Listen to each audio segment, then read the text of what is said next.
So that moment for me was very indicative, though, because I saw like the pause. And I've been in that position that you're in because I'm a free thinking person as well. We'll get into politics a little bit, but I consider myself a libertarian conservative, but I don't ally myself with politicians. I'm not here to be a cheerleader for a politician. And that becomes a very unpopular position to be in when you work for cable news in particular, because the expectation is, well, if we're on team this, everybody there needs to align with that. So at that point, when you had moments like that happening, did you sense that something might shift at all? No, at that point, I and you could kind of see in my face, I was genuinely shocked that they still didn't know. Right. I really thought everybody knew at that point. I was like, well, of course the vaccine doesn't stop this, but we have all the data now from Israel. Like, this is so obvious. I mean, they're discussing now a booster. I mean, it was just.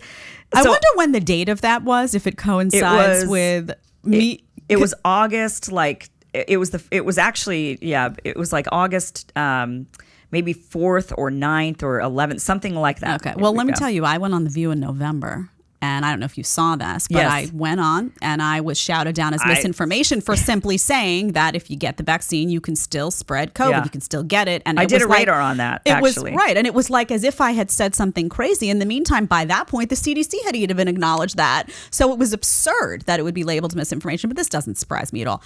So you do, interviews. I'm sure this happened more than that just one time. That's just the one you highlighted. Right. And then suddenly... You, who have been covering Fauci in large detail, you get news that Fauci's going to be coming on the show. And I'm sure you were very excited because this is your opportunity to ask some real questions. So tell me what happens. You get the news on a Sunday night that Fauci's going to be on the show, and how does that play out? Yeah, it was on a Slack channel, so we Slack a lot of our information, amongst the production staff. And one of them had mentioned, is Fauci confirmed? That's all I saw was is Fauci confirmed? And somebody said yes. And then I was like, wait a minute, is Fauci going to be on the show tomorrow?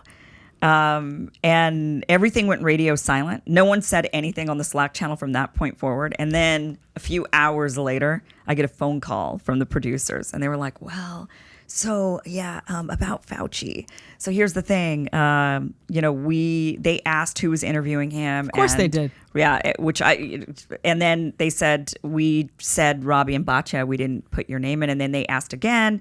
And we said Robbie and Batya, and they asked again, and we said Robbie and Batya. So they're very concerned about who's interviewing Fauci.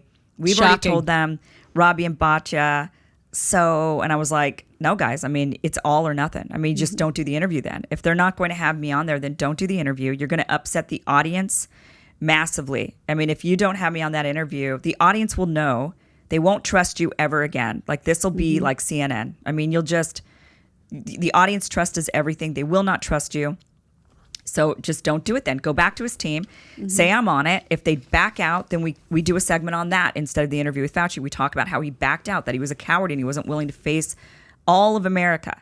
He's only going to face the ones that like him, but not the rest. Like so that's what we'll do.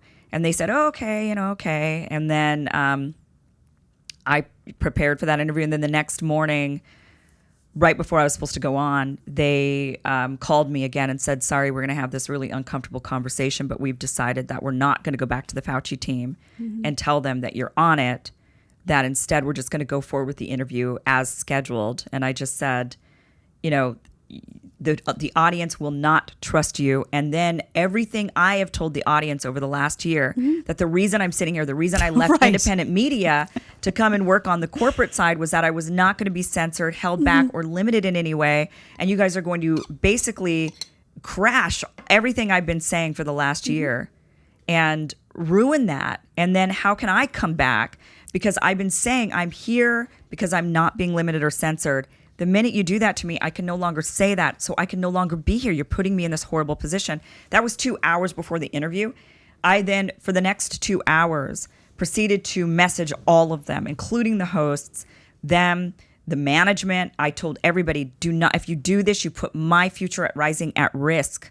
Like, don't do it because how can I stay? I can't. I've been telling the audience that you guys are trustworthy this whole time, and now you do this to me. So they did it anyway. I knew they were recording the interview, and then I begged them, then just don't air it. Okay, fine, you did it. Don't air it. Like, the minute you guys air it, there's no coming back for me. I can't. It would ruin my reputation. Right. But they decided to air it anyway. And then I said, then that's it. You guys made the decision. I mean, we're going to get to that interview in a second because I watched it, of course. It's a terrible interview, by the way, that they did without her. I'm going to say it because you know how I am. I got to speak the truth. Why do you think they chose not to go back to Fauci and say that you needed to be in the interview? They didn't want to lose the interview with Fauci is what my guess would be, is that they thought that having him on would bring the show credibility to some degree. I don't know why they thought that. Everybody on the show criticized Fauci, so it wasn't like I was the mean one. I mean, everybody criticized. I was harder for sure in a lot of ways.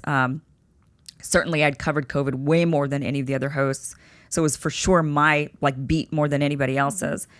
And it's interesting to me that they felt that it would bring them, and this is your opinion about obviously how they were feeling, that it would bring them credibility to have Fauci, but somehow wouldn't bring them credibility to have someone on there ask Fauci tough questions, which is really what they should be doing. Yeah. Of course, Fauci asked 100 times. You know, Fauci doesn't do interviews with anyone that's going to challenge him. We all know that.